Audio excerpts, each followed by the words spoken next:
Hello, merci de me retrouver pour le trade du jour. Aujourd'hui, j'ai envie de partager avec vous ma stratégie favorite et j'appelle ça le trade en campagne et ça concerne des opérations qu'on place régulièrement sans trop accorder d'importance à la position du marché. C'est une stratégie qui fonctionne avec une probabilité élevée, mais également avec une répétition qui est obligatoire. Et c'est une stratégie qui doit être déployée sur des années pour vraiment arriver à produire les bénéfices et les résultats escomptés selon les backtesting qu'on a pu entreprendre par le passé. Donc le sous-jacent préféré pour faire du compound trading, c'est le S&P 500.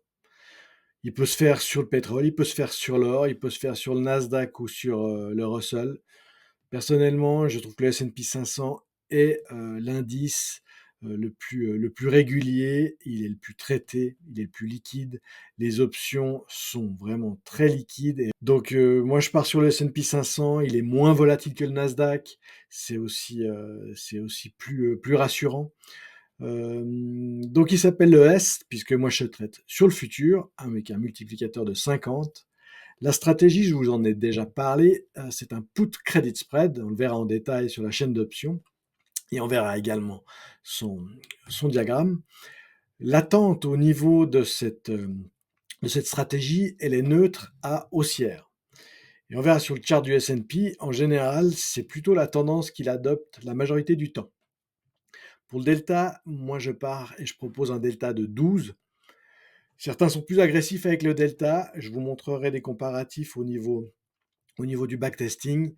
Pour moi, le delta 12 offre un équilibre parfait entre le risque et la rémunération. Et je propose de partir sur une durée d'option de 45 jours. Voilà, ce qui change, c'est l'entrée. L'entrée, je propose de la faire une fois par semaine. Elle peut être faite une fois toutes les 2 semaines, elle peut être faite une fois par mois, ça dépend du capital que vous voulez allouer à la stratégie. Mais là, je pars sur une position prise une fois par semaine.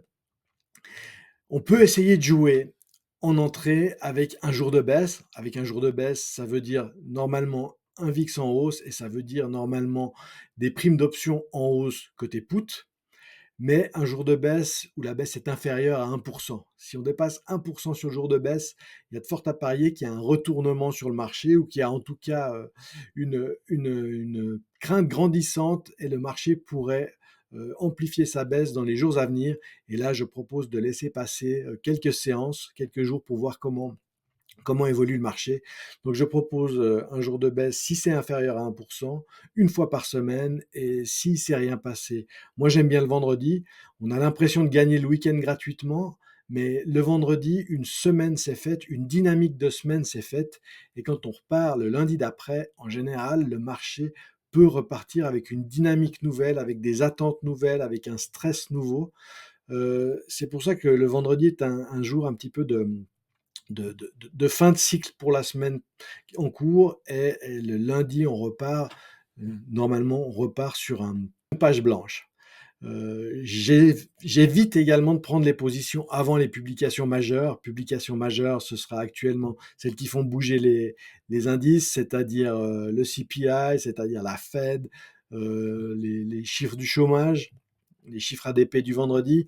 Donc, je préfère attendre la publication. Par exemple, si vous avez les chiffres ADP le vendredi, j'attends la publication, voir la réaction du marché, plutôt que de prendre la position n'importe comment avant, puisque si le marché baisse fortement, ou en tout cas une correction, vous serez bénéficiaire sur votre entrée en position sur côté put.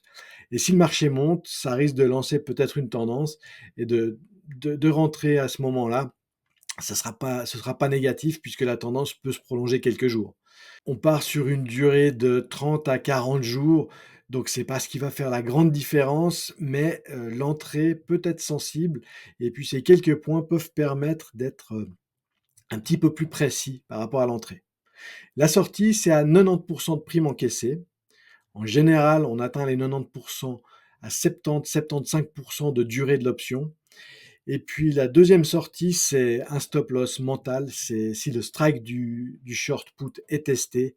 À ce moment-là, on arrive sur une probabilité qui est de 50-50. Et je préfère sortir puisque on ne sera pas à la perte maximale, mais on risque d'avoir un changement de tendance, on risque d'avoir des difficultés avec cette position si elle commence à être testée. Et donc à ce moment-là, je propose de la couper. Le risque, c'est 1250 $ moins la prime encaissée. La durée du trade, c'est entre 30 et 35 jours, et on peut arriver jusqu'à 5 tranches ouvertes. Euh, Normalement, c'est 4 tranches ouvertes, mais il peut y avoir quelques jours qui se chevauchent et une tranche ne peut pas forcément être clôturée précisément avant d'ouvrir la prochaine. Donc, on peut avoir 5 tranches ouvertes simultanément pendant quelques séances. Le capital minimum, j'ai pris 4 fois 1250, puisque la cinquième tranche, en général, elle sera active pendant quelques jours. Et au niveau de la marge, on aura vraiment une marge diminuée si on est proche de l'objectif. Et le capital conseillé, je propose de partir sur 10 000, c'est-à-dire 2 fois 5 000 pour vous donner une marge.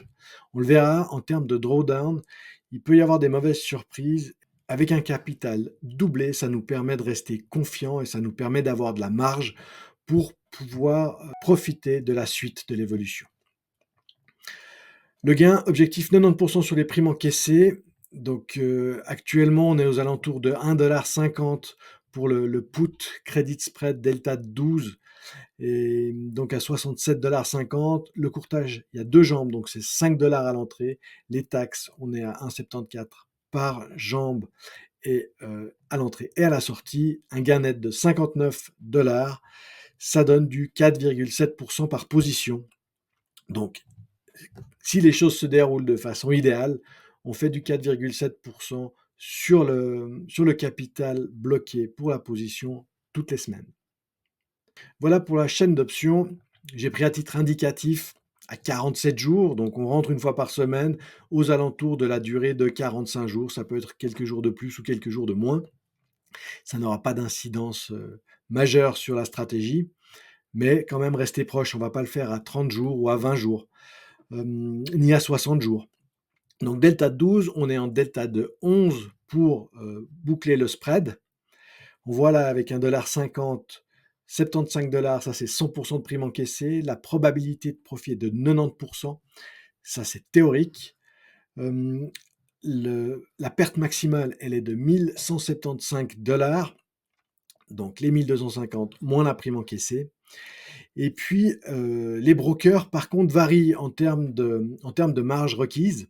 Effectivement, le broker là nous demande que 345 $ pour la position sur un risque de 1175 $. Donc ça nous donne déjà un effet de levier supplémentaire. Et c'est pour ça que moi je l'indique pas.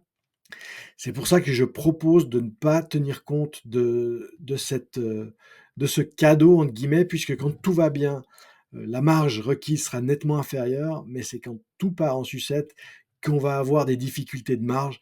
Et c'est souvent ce qui piège les traders, c'est d'être bloqué avec une marge qui est utilisée au maximum et puis un risque de margin call. C'est pour ça que j'en tiens pas compte pour la stratégie et je pense que c'est beaucoup plus prudent et ça nous donne une marge de manœuvre dans les périodes difficiles qui est, à mon avis, très importante. Donc on a le diagramme de notre position. On est capé en haut et en bas. Évidemment, puisqu'on est vendeur de primes, on a un potentiel de gain nettement inférieur au potentiel de perte. Mais comme on a une probabilité très importante, c'est le fonctionnement de la vente de primes. Et l'avantage avec cette stratégie, c'est qu'on est capé au niveau de la perte. Donc on n'aura pas de mauvaise surprise avec une volatilité qui commence à s'envoler ou avec une chute rapide du sous-jacent. On sait qu'au maximum, ce sera un peu plus de 1100 $ qu'on va perdre sur la position, x 4 si les 4 tranches sont touchées. Mais comme je propose de sortir la position si le strike est testé, en général, la perte sera inférieure à la perte maximale. Voilà un chart du S&P en monthly. C'est ce qu'on appelle le positive drift. C'est pour ça qu'on se met uniquement du côté put. puisque le S&P nous a prouvé à travers le temps qu'il a une tendance à monter. C'est le cas également pour l'or, c'est le cas également pour le Bitcoin, mais si on prend les commodities comme le pétrole, comme des métaux comme le cuivre ou comme les futurs sur l'agriculture, là on aura plutôt des évolutions en range. Et lors d'évolutions en range, c'est vrai qu'une vente de call peut s'avérer être rentable. C'est pour cette raison que la vente de call est toujours sensible sur des instruments comme les indices qui ont une forte tendance à monter. Une vente de call peut être envisagée si vraiment on a un scénario de surachat ou de mouvement à la hausse extrême, mais encore là, c'est très délicat. Donc la stratégie ne tient pas compte de vente de call en campagne. Maintenant, je vous propose de jeter un œil sur le backtesting. Le backtesting, c'est pas une science exacte, mais ça nous permet de nous donner une idée de l'efficacité de la stratégie. Donc j'utilise mon broker qui offre une plateforme de backtesting gratuite depuis peu. Il existe divers instruments, différentes plateformes pour le backtesting, plus ou moins chères, plus ou moins complexes et plus ou moins précises. Mais l'avantage, c'est de comparer plusieurs stratégies, plusieurs deltas, plusieurs durées, afin de voir dans les mêmes paramétrages quelle est la stratégie la plus efficace. Moi, je recherche principalement un rendement risque idéal. C'est pour ça que je vais rarement vous parler de deltas de 30 ou de 20 même, qui sont des deltas qui offrent beaucoup plus de potentialité en termes de gains, mais qui offrent également énormément plus de risques et de volatilité et de drawdown. Donc là, sur 5 ans, c'est le backtesting, le résultat du backtesting d'un put credit spread delta 12. Je peux pas mettre un delta d'écart entre le short put et le long put. Donc j'ai dû mettre 3 deltas d'écart. Donc on a un delta de 12 à la vente, un delta de 9 à l'achat. Avec une sortie à 90%, c'est sur 5 ans. On voit qu'on a quand même un drawdown de 45%. Ça veut dire presque la moitié du capital est challengé pendant des périodes de correction. Mais le retour total est intéressant et on voit que la stratégie performe mieux que le S&P 500. Si on passe à la deuxième stratégie en delta de 20, alors pour retrouver le même pourcentage de gain par rapport au capital bloqué pour la stratégie, on sort à 50%, puisqu'on encaisse nettement plus de primes avec un delta de 20, soit quasiment le double de primes encaissées. Mais on voit que finalement, le retour sur capital est plus faible et le drawdown est plus important. Et on voit que le delta de 20, visiblement avec ce backtesting, fonctionne moins que si vous faites du buy and hold sur le S&P. Donc voici un backtesting en short iron condor, c'est-à-dire avec vente de put et vente de call, avec 40% à la sortie, ce qui correspond également au même montant encaissé avec le 90% sur le delta 12 uniquement côté put. Sur 5 ans, on voit qu'on sous-performe l'indice. On voit que le drawdown est moins important, mais que le bénéfice de la stratégie est relativement faible par rapport au risque encouru. Donc, cette comparaison est très intéressante pour nous montrer qu'une petite subtilité au niveau du delta, une petite subtilité au niveau de la stratégie va changer complètement le résultat. Et dernier point que je voulais partager avec vous, c'est le put credit spread delta 12, donc la stratégie dont je vous parle dans cette vidéo. On sort à 90%, et ça c'est pendant le bear market de 2022. La stratégie évidemment n'est pas bénéficiaire, mais le S&P 500 est plus faible que la stratégie. Et en 2022, vu la fluctuation des marchés, vu la volatilité et ce trend à la baisse qui s'est inscrit dans la durée, il est toujours un peu difficile et délicat psychologiquement de tenir sa position. Avec les performances qu'on obtient sur la stratégie en option, ça nous permet d'avoir une réactivité plutôt que d'être passif et de subir la baisse. Mais ça nous permet également d'encaisser des primes, même sur une baisse. Quand on vend un put avec un delta de 12, on a une marge à la baisse. Et c'est ce qui fait que grâce à cette marge qui est toutes les semaines réévaluée en fonction du sous-jacent, on arrive à une performance supérieure à l'indice en cas de baisse prolongée du marché. Voilà, j'espère que cette vidéo vous a plu. Merci pour vos likes si c'est le cas. Merci de vous abonner pour des trades plus périodiques peut-être la prochaine fois. Merci de m'avoir suivi et je vous dis à très bientôt. Ciao!